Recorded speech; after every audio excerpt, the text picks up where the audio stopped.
Hi, I'm Mike Sadler, and again, I'm here with Keith Davis. Keith, I know this is a rare watch. Tell me why it's so rare.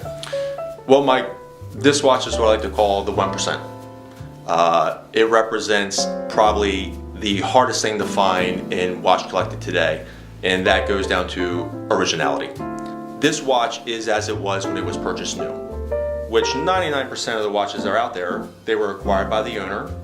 Over the life of the watch, they were sent in for servicing or for repair. And if something was not working or faulty, or maybe the illumination wasn't glowing on the dial, or maybe the bezel had a scratch, the brand would replace it with later parts or replacement parts, or service parts as we like to say. This watch is none of that. It is completely original from new, which is almost unbelievable for that matter. Okay, so it's right out of the box original. I get that, but it's a subsidiary of Rolex, and that's what I'm having trouble understanding. Sure, it's which actually makes it even more rare. The reason being is when these were purchased, they were used for numerous reasons. Some were used by military service people, privately. Some were used for the actual function of the watch, which would have been diving, recreational diving, or professional diving. They led very, very abusive lives, and hence why you never find them in all original condition, because they needed work being done to them, or the condition reflects how they were used. So this was meant for heavy duty. This was meant for a heavy duty operation, a heavy duty user, a watch user. This was meant to be beat up. Absolutely. You have to remember, these were not luxury brands back then like they are today. This watch was made in 1958 for 1 year only, which makes it even more rare on top of the other things that we're discussing.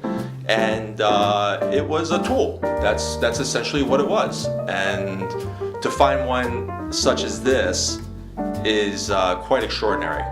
Not only is the original crystal on it, the dial, the hands, the crown, but most importantly, the original bezel inserts in it. And that sounds very specific and niche, but the majority of this reference, which is reference 7924, would have service bezel replacements, which would basically omit the red triangle that you see at the top. They would change to a white.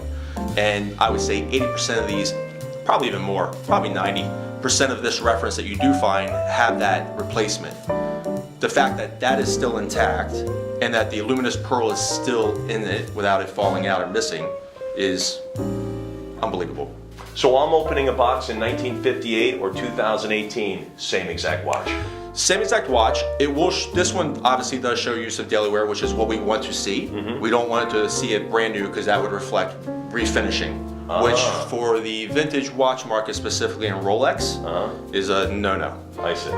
With that said, the angles and the lugs, the original brush finishing on top, is still sharp and very visible. And this will be one of 5 highlights just in that collection for October 24th.